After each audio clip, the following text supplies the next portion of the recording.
Bonjour Amina. Bonjour Gaëlle, bonjour à toutes. Écoute, en forme, et nananote moule en forme, comme tous les samedis, c'est qui? Patrice Tretard. Patrice Tretard. Est-ce que les pré Gaëlle? Que c'est une chose.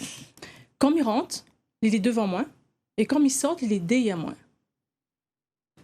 Une porte? Bien sûr. Je connais pas. C'est ça qui vient comme ça. Allons à garde de Patrice Tretard.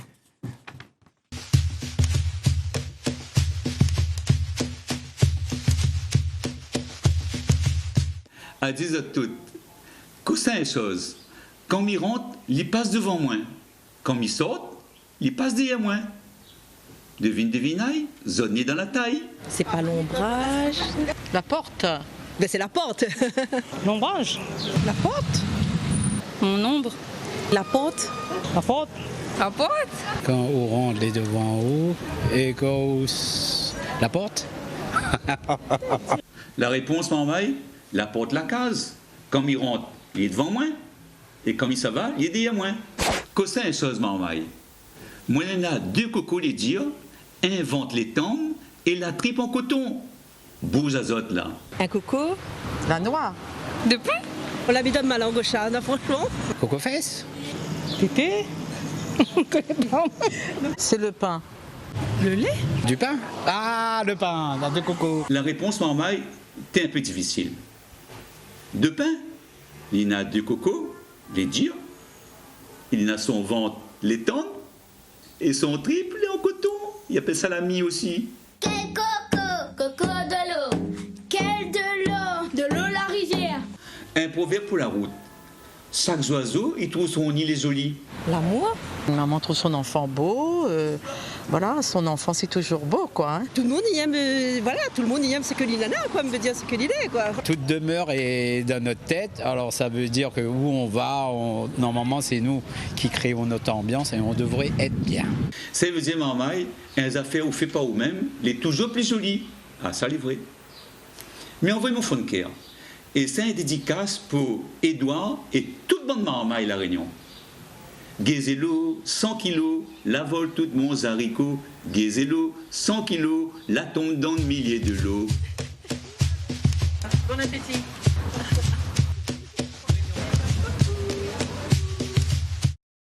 On est toujours aussi fan de Ou Patrice Tretard. on l'a trouvé. Mais oui, on l'a trouvé. Il faut que... Applause, comme il dit là, applause pour Gaëlle. Excusez-nous, on l'a j'ai cause trouvé anglais. sans réfléchir en plus, parce que pour Les de vrais. mon chemin, tu donnes des indices. Ah, bah Pour que précise c'est bien un quand petit même, hein, tour. parce que moi, là, sort tout de suite comme ça. Suite. Hein. Eh bien, excusez-moi, On a trouvé on est l'inspiration. impressionné. Je m'allais contente dans tous les cas.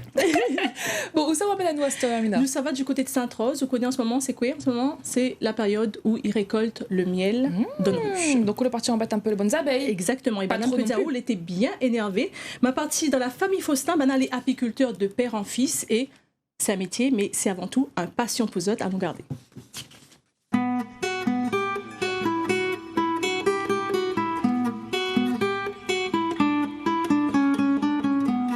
Ici, nous sommes dans mon rucher principal, donc rucher principal à Sainte-Rose, nous sommes à la rivière de l'Est. Et c'est le rucher où ça m'en a plus de ruches. Il doit y avoir à peu près 150 ruches ici sur les litchis.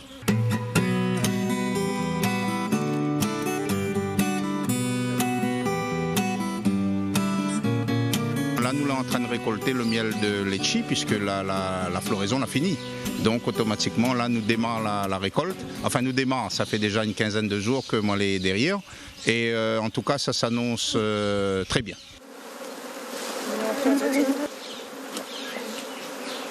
Je travaille surtout avec mon garçon, Teddy, hein, qui démarre aussi dans l'apiculture. Donc on ouvre ruche après ruche. Toutes les ruches, il faut qu'on nous rouvre. Et puis nous enlève les cadres de miel, un par un. Et bien sûr, avec un balai spécialement conçu pour que nous enlève les abeilles sur le cadre de miel, nous enlève les abeilles et nous met dans une caisse de récolte que nous va ramener directement à la miellerie pour l'extraction par la suite. Sur 130 ruches, ma fait une récolte de tonnes, ça veut dire que m'y pourra faire du 4 tonnes si Dame Nature y veut bien. Moi, je fais ça depuis avec mon papa. Hein. Il a commencé à mener à moi dans les ruches. Moi, il était tout petit. Hein. Moi, j'avais peut-être 7-8 ans, hein, à peu près. Et il est décédé en 2001. Il m'a demandé de ne jamais laisser tomber les abeilles. Donc, moi, j'ai continué les abeilles. Et moi, les professionnels depuis 2005. Tous les jours, à chaque fois, m'y arrive dans mon rucher. Et d'ailleurs, moi, on a l'habitude d'aller faire une visite tous les jours, mais dans mon rucher. Et cette visite, justement, c'est là, à ce moment-là, que m'y pense toujours aller. Le but, c'est que ce que mon papa la laisse pour moi, m'aimerait qu'un jour, mon bon marmaille, je garde cette suite-là et que je continue dans ce métier-là. Je suis moins d'abeilles. Ça, c'est parce que la tendance à mettre miel, donc la reine bloque un peu la pompe. Depuis petit, il est dedans. Et puis, au premier début, j'étais plus passionné par l'activité des fourmis. Et au final, après, l'activité des abeilles fait penser un peu aux fourmis. Et au final, quand papa commence à mettre la main dedans, il t'aime ça bien. Il voit pas mal faire autre chose plus tard. Parce que premier début, j'étais dans la mécanique. Mais puis quand on a commencé avec papa, je préfère faire ça qu'un autre métier.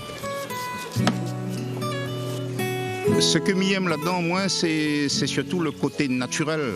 C'est que les abeilles, sans les abeilles, nous connaissons très bien que demain, le monde entier aura des difficultés. Hein. Donc, nous travaillons avec la nature. Quand moi, je suis dans mes ruches, pour moi, c'est comme si il enlève tout le stress du quotidien. Quoi. Avoir des ruches et s'occuper de ces ruches, pour moi, c'est un médicament. Et c'est le meilleur des médicaments qui existent.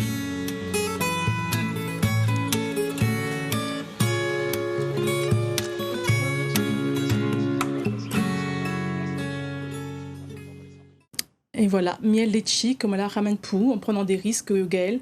Un beau savoir-faire. Hein. Un très gaillard savoir-faire. On a aussi le côté transmission. Le papa, les enfants, il est vraiment gaillard. Et en plus, ils sont très très bons. Mais on la ramène miel pour moi, pour goûter. Oui, et ils sentent bien litchi. Alors ça, c'est un miel, le litchi est bien imbibé. Parce que Pascal explique à moi, Pascal Faustin, quand le gaufre comme ça dessus, les bien blancs, c'est là qu'il connaît que le parfum, les bien imbibé. Goûtez, on va voir. Vous prenez un petit bout, c'est la cire d'abeille. D'accord. Ou machali. Mais on va valpali. Hein. D'accord, ok. Vous prenez le miel qu'il y a dedans.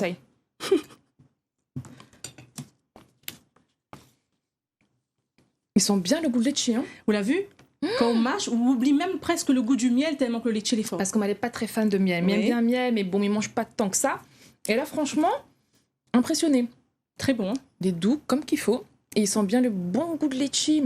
Merci Pascal et Teddy Faustin. Merci. Et on a aussi le bon bocal miel. Hein. Ça, c'est après l'extraction. Il vient en bocal comme ça. Un bocal de Exactement. Miel. Alors, on voit que les abeilles l'ont bien travaillé. Est-ce que les abeilles t'es gentilles, la papicao? La papica, moi, mais Bana, t'es énervé. Heureusement, on avait la protection. Bana t'attaque par centaines. Bana, il attaque pour protéger notre ruche, notre miel. Et notre reine, surtout, c'est alarmé. Mais bon, donc on est bien protégé, les importants. Oui. Les bien gaillards en tous les cas. Merci pour ce bon miel, les vraiment gaillards. Merci beaucoup. Nous, ça va dans le sud, à dans le après sud, nous sommes à Saint-Pierre. Voir, je longtemps, regarde à côté où. Prends N, c'est quoi? On a raison de souffler parce que quand la peau le vent, il faut souffler dessus. C'est un petit roulette. C'est un petit roulette. Il rappelle à ou quoi? Que ça rappelle à moi La fête, la foire. Oui. Tu ne trouves pas ça dans la fête? C'est dans la fête, mais un peu plus couleur un peu plus coloré, c'est pour ça, effectivement. Et bien avant, tu ne trouves pas ça dans le magasin. De monde, tu fait par d'autres mêmes. Maman, tu fait par d'autres mêmes. Et il avait plein de jeux comme ça que tu gagnes arrange pas au même. Est-ce que vous connaissez Darion, par exemple? Pas du tout, mais je ne connais pas Darion. Moi non plus, mais avoue que je ne connais pas. Mais on a découvert ça avec l'association Simon Gavol. Ils ont fait découvrir nous, bon jeu longtemps. Allons regarder.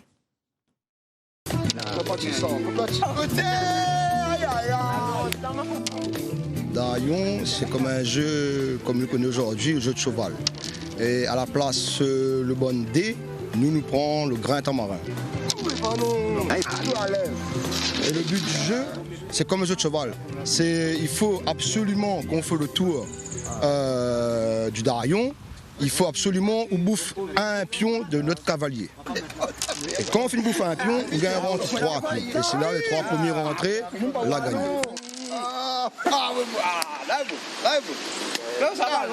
Un petit Darion, un petit Darion, et voilà, mais voilà. Donc on est un peu placé par rapport à le sud, nous dit Darion, c'est dans le nord, dans l'ouest, ça va Darion, mais c'est le même principe. Dans temps longtemps, tu trouves ça lors de bonne veillée, dehors, tu es tracé avec la chaux, à terre. Et là, tu joues à terre. Là, nous jouons comme là, un petit peu assis sur une table, mettre une petite table, nous place le plaque. Pour le dos aussi, c'est voilà. Là, il faut nous un couteau plaqué. Après, nous tracer, nous prenons bien les bonnes mesures, le milieu, le central. Et après, nous tracer les traits au silo. et parler, ça nous fait coup de peinture. Tous les soirs, nous sommes devant la mairie annexe, devant le case de Bastère. Mais ça, c'est notre passe-temps tous les soirs. Nous trouvons à nous contactons à une d'Arion ensemble, les gars, à une bonne dallon, c'est une bonne tonton, et puis nous, et dans la joie, la bonne humeur. Hein. Non! Ah! Dans la table, on va bien ça, moi. Nous connaissons, nous gagnons contre une bonne dallon. À travers ça, quand nous venons jouer ça, c'est tout le contentement, nous là, partage ça ensemble, moi. Et puis, il casse les cuits, faire la gueule, voilà, c'est ça l'ambiance. Là, ça courait comme ça, ça t'a c'est bon. De toute façon, ça l'a pour moi, ça regardez, comme j'ai longtemps, on a tiroulette, on a toupie, on a canette, on a capsule, on a morpion. Morpion créole, hein, pas de on avait pris le jeu comme là. Et le jeu comme tu es dans le magasin, nous t'es gagné pas acheter. Donc, nous t'essayons de manière, au moins nous t'es gagné faire un jeu. Comme là, aujourd'hui, nous posons une bonne tiroulette. Bonne tiroulette, nous pouvons faire avec les feuilles bambou ou sinon feuilles canne.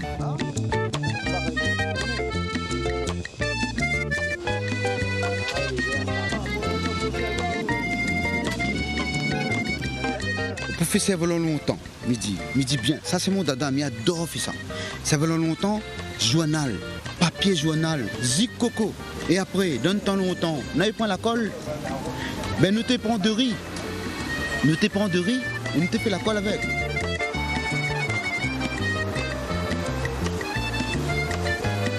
Simon Gavol, maintenant, il fait les choses longtemps. Donc, il intervient dans les écoles, dans les associations. Là, comme moi, il est important pour montrer ça à maman aujourd'hui. Parce que ça, c'est notre culture. Et nous ne veut pas payer de ça. Ça, moi, là, apprendre ça avec un vieux tonton moi. Donc, moi, apprendre ça à maman aujourd'hui. Même les miens, ils connaissent ça maintenant. Donc, de même, il veut mon bonne maman, il remonte ça. Il vient perpétuel. Il vient comme ça.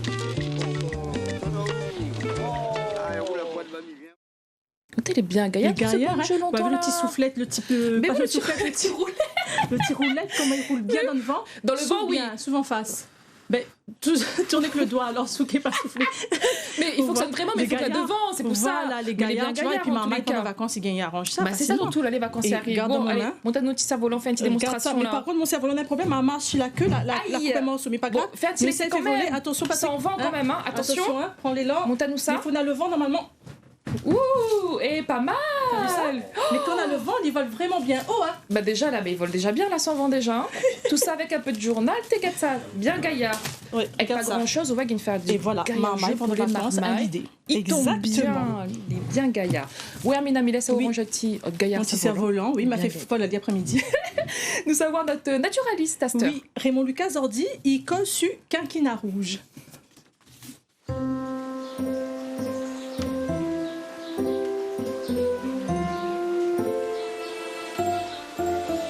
Aujourd'hui, je voudrais parler d'une plante exotique, pas une plante pays, du quinquina rouge, ou Cinchona officinalis. Bon, ça c'est le nom scientifique.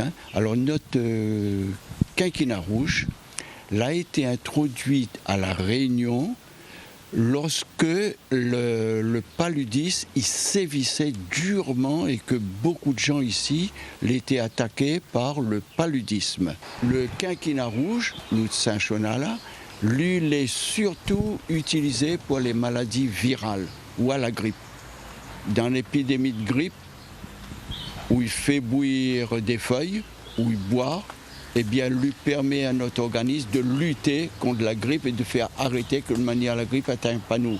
Pour la dengue, pour le chikungunya, dans la période chikungunya, ça il connaît, il a bien utilisé ça. Mais là, la partie la plus riche, en principe actif, c'est l'écorce de la plante. Les feuilles aussi sont bonnes, mais l'écorce sont beaucoup plus riches. La tisane l'est amère, parce que lui contient beaucoup de quinine. C'est une plante très riche en quinine. Et c'est une plante que moi-même, personnellement, on l'utilise beaucoup pendant toute la période Covid. C'est une plante tonique. Lui donne de l'énergie, lui remonte à nous. Quelqu'un qui l'est affaibli, il est un peu atténué, le corps est tout le temps les mavouses, lui redonne à nous du tonus. C'est une plante aussi qu'il utilise, bon monde, il manque l'appétit, quand on n'a plus l'appétit, le corps il va pas. mais il fait bouillir à lui pour 1 litre de l'eau, ça, hein, entre 5 et 7 feuilles, le petit branche avec, pour 1 litre de l'eau. Et m'y boire à lui à la soif, moi personnellement, à titre préventif. Mais s'il faut lancer à l'attaque, que la grippe, la prémontion, la dengue, est en train de faire mal là où il force un petit peu la dose, et vous boire un grand bol le matin quand vous lève, ou à boire un bol à midi, et vous boire un grand bol le soir, avant de dormir, un grand bol tiède, et lui permet à notre organisme, à nos défenses immunitaires, de chasser ce virus-là, de foie liliero, de combattre la dengue, chikungunya, la grippe, et surtout les crises de fièvre paludéenne.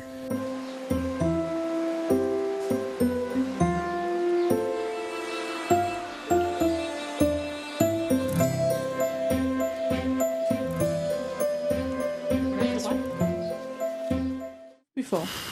Plus fort, Gaël, souffle. Mais il essaye toujours, mais mal à gagner. Puis t'es là pendant le reportage, comme on dit, elle a bien tourné. Hein. Bon, mais écoute, il veut pas, mais on va continuer à essayer. Hein. Il veut pas. Bon, il est pas grave. Nous finissons aujourd'hui, évidemment. Oui, nous finissons aujourd'hui.